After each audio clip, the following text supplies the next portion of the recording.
I know my bombshell book club is anxiously awaiting my book reviews, so let's get cracking.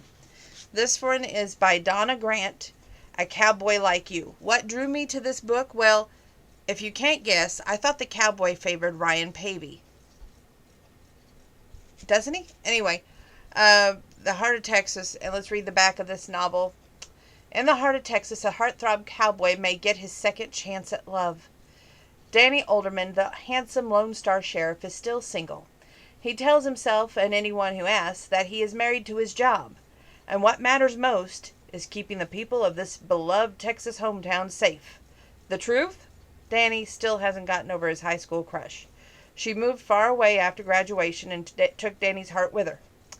Skylar Long never thought she would have to flee Houston and return home, where it all began for her. But that's what happened after the man of her dreams turned out to be an actual nightmare. Don't have my glasses on.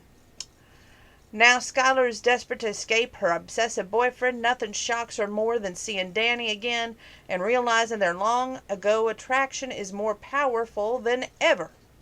But can she and Danny find a way to fight against Skylar's wealthy, powerful ex, who is dead set on tearing them apart? Filled with passion, quote, suspense, and strong characters, rendezvous with romance on My Favorite Cowboy, 5 stars. Well, will she get 5 stars from me? Let's see here. And of course, inside the book, I always like to share with you what the author has put in there. To all the men and women who protect our streets and cities, thank you. This book is all for you, for protecting us, and for putting your lives on the line each and every day. Okay. Now the glasses are going to come on. You knew at some point they had to, because we're going to start reading fine print. And this time I promise not to forget where they're at. I had a terrible start to my morning. My glasses were misplaced. I then took out and I thought, okay, I'll find them in a little bit. I got to feed the cats. It was all rush, rush, rush. By the time I fed the cats, I misplaced my cell phone. Finally found my cell phone. And then, guess what? There popped my glasses up on my desk. Anyway, back to the acknowledgments before we do the book clips, before we do the paper clips, before I give you a rating. A very special thanks to everyone at SMP for this book, from the art department to marketing to publicity to production. And I'd like to thank Mara Delgo Sanchez for being such a big help in so many things. Goes without saying that the shout out directed to my editor, Monique Patterson. More thanks to the agent, Natanya Wheeler, who is always so supportive in whatever direction the author happens to be in. A special thanks to Scott Severi for answering my many questions regarding the sheriff and their roles. As always, thanks to the children, and to G, hats off to the incredible readers who have fallen for my cowboys. Okay, the first paperclip happens on page 33. But Skylar knew that Danny had Danny not been there. Where's my jar? I left it in the front room. Oh, no, I didn't. Here it is. I have a little jar I keep my paper clips in, so when you guys hear the clink, I had a question in the inbox about that. What's that clink? That's what you hear. But Skylar knew that had Danny not been there at the rest stop, there was a good chance she wouldn't be alive right now. She would have fought everything she had to get her gun, but it would have been a long shot. Even if she had gotten a hold of a weapon, she knew it would have sent Matt into a rage, and she would have had to fire it. She was an excellent shot, so she wasn't worried about hitting her target, because if she had aimed her weapon at someone, then it was because she was protecting herself. Matt was an abusive boyfriend, and Danny was a sheriff. He pulled in to go get his meal at this rest stop, and coincidence, fate, whatever you want to call it, well, Skylar was pulled in at the same rest stop. And there was an altercation where Matt, her abusive boyfriend, came out and caused a scene, but Danny was there to intervene. So we're going to move on, now that I caught you up. On page 5, Danny had encountered more domestic violence than he cared to admit. From shouting, this is chapter 5, not page 5, sorry. Danny had encountered more domestic violence than he cared to admit, from shouting matches to those trying to kill each other and everything in between. In fact, Domestic situations were some of the toughest cases a cop handled. There were always two sides, and sometimes more, to every story. And it was the law's job to listen to everyone involved and then piece together the truth. Next paperclip.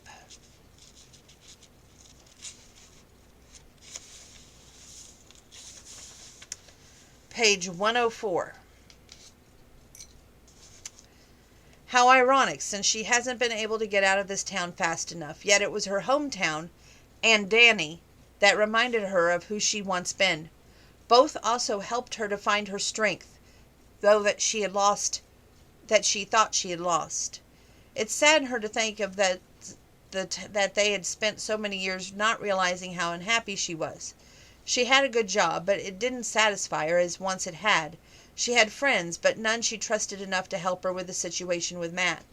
She thought the tightness she felt in her chest had been knowledge that she'd chosen poorly by moving in with Matt. The real truth was that she had been unsure of them going forward. And now we go on. Page 107.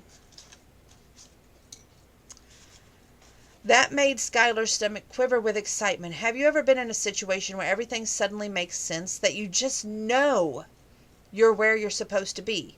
Actually, I have, Abby smiled, her expression becoming dreamy. It was with Clayton. I wanted to hate him at first because I blamed him for Bryce being arrested for the cattle theft. But then I soon realized that it wasn't Clayton's fault, it was mine. Yours? Schuyler asked in confusion. Abby shrugged as she took a bite and chewed, and then she answered, Our father died when we were young, and our mother skipped town, the night I graduated. She left me to care for Bryce and Caleb, and I did the best I could, but we were barely making it. I was working all the time to pay bills and put food on the table. Not to mention keep my brothers in clothes. Bryce had fallen in a bad crowd, but he also knew how difficult things were. He thought if he could get some money, he could ease my burden. That didn't go as planned, I take it? Abby shook her head. They got caught. The men scattered, leaving Bryce to take the fall. Danny was the one who arrested him and called me. Thankfully, Clayton didn't press charges. He made a deal for Bryce when my brother would work on the ranch to pay off the money owed for the stolen cattle and the prize bull. I knew Bryce would be working for years to pay off such a debt. But with that being at the ranch meant he would be hanging with the bad crowd he'd fallen in with either. I can't believe Clayton didn't press charges, Schuyler said. He hoped to earn Bryce's trust so my brother would give him names of the thieves. It worked. With Bryce being here, Caleb also wanted to work at the ranch. Clayton agreed, and soon I was there all the time picking up after them and dropping them off. During all of that, things between Clayton and me fell into place somehow. But I know what you mean. Each time I was with him, I didn't want to be anywhere else. With him, the world made sense. Schuyler nodded, and her eyes widened. Yes, exactly that. We're going to move on to the next paperclip. Page 217. Danny swallowed the bite and set down the utensils. Are you sure about us? Is it too soon? Do you need time? I should have asked all that before, but I was thinking how much I wanted to be with you. She also set her fork and knife. No, it isn't too soon. If I believed that, I never would have gotten involved with you. I meant what I said the other day. As soon as I saw you, it was like everything fell into place. For the first time in my life, I knew where I belonged, and it's right here. Do I like that I had to go through the abuse to find my way here? Not at all. But it was part of my path, and I'll accept that. Danny blew out a breath. Thank God, because I wasn't sure I'd be able to keep my hands off you. You better not, just so you know I like a lot of affection, she said with a wink. His smile was slow and sexy. Then we're going to get along really well. Okay, we're going to move on. Chapter 27, I have it marked. Let me figure out why and I'll get back to you. Oh, Danny never imagined why. Danny never imagined that his life could be turned around on a dime, but that's exactly how it happened. He wanted to spend another night with Skylar, but just as he headed back to the ranch, Ryan Wells, the police chief, notified him of a big narcotic bust the local PD was about to undertake. Danny and some of the deputies were asked to participate, especially since Danny had given the police the tip several months ago. We're going to move forward. Page 226. His phone dinged. Oh, now I'm going to do a little bit of a thing here about texting in a minute. His phone dinged, alerting him to a text. He pulled over to read it, hoping it was from Skylar.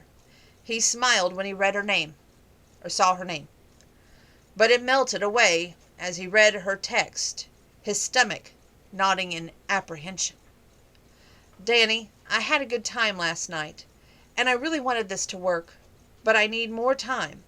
So much is up in the air, and I need to make sure that my feet are squarely on the ground before I can commit to anything. I hope you understand. He blinked, hoping he was dreaming, but Danny knew it was all too real. Things had developed quickly between him and Skylar, really quickly, but when he knew, he knew. Why take things slow if she agreed? But obviously she didn't agree now.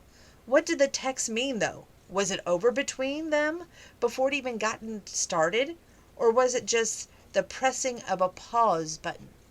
Now, what was going on here? Okay, Matt paid someone to hack both of Danny's and Skylar's phones. And so Matt sent this message, made it look like it was from Skylar to Danny. So it goes to show you, in today's modern world, you may not always be talking to the person that you think that you're talking to. Okay? I want to drive that point home. That's one reason text messaging, no, I don't believe in it anymore. Unless you know how to pick up a phone and dial me, better yet, show up at the front door, don't bother. Page 228. Skylar sank onto her bed and sighed. Things should be easy then. Nothing worthwhile is ever easy all the time. There will be times when things seem to fall together nicely, and other times when you have to work for it. I want to work for it, Skylar said. In all my life, I've never wanted anything more than I want Danny. I just can't help but feel there's a cloud above us that has to do with Matt. And how right she was. Page 249. Skylar looked down at her hands. Danny never responded to my text today. I'm sure there was a reason. Matt was able to put the virus on my phone that allowed him to see everything on the device. He's not that technical, so I don't think he did it himself. She met Abby's gaze, but it was done. He has money. Lots of it. People like that can get in touch with others to do dirty work. Abby's brows snapped together. Then I think it's more than time someone takes a look at Danny's phone records more closely. Danny goes missing. Not really missing. He was taken by Matt. They take him to this barn where two ex-armies go there and beat the living daylights with the intent to kill him.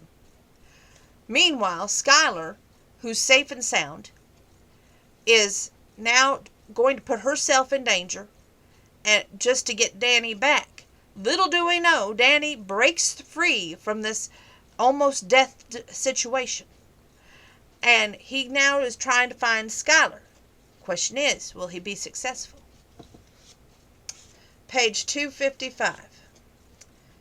You'll die knowing that I took Skylar from you. It was so easy to make you think that she didn't want you. One text was all it took, Matt laughed. That evil sound was so cold. Hijacking cell phones is pretty easy if you know the right people. Ooh. Danny wanted to kick himself. If only he had talked to Skylar, then none of this would be happening. We'll start that paragraph over again. Danny wanted to kick himself. If only he'd gone to talk to Skylar, then none of this would have been happening. But he hadn't wanted to invade her space.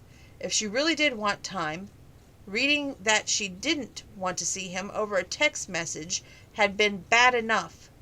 He really hadn't wanted to hear it from her lips. Oh, if you could only see your face, Matt said with a chuckle. He shoved Danny's head forward as Matt released his hair back and walked away. It'll be that easy to get Skylar back. Did Matt get Skylar back?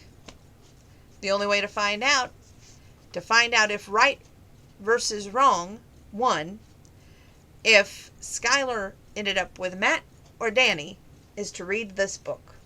I usually don't like suspense books. I usually don't like that much violence in my romance novels. But for this one, I will give it an 8. I'll admit, at first it was going to get a low rating. But what turned it around? You got to read to find out. 8. We got another book review next.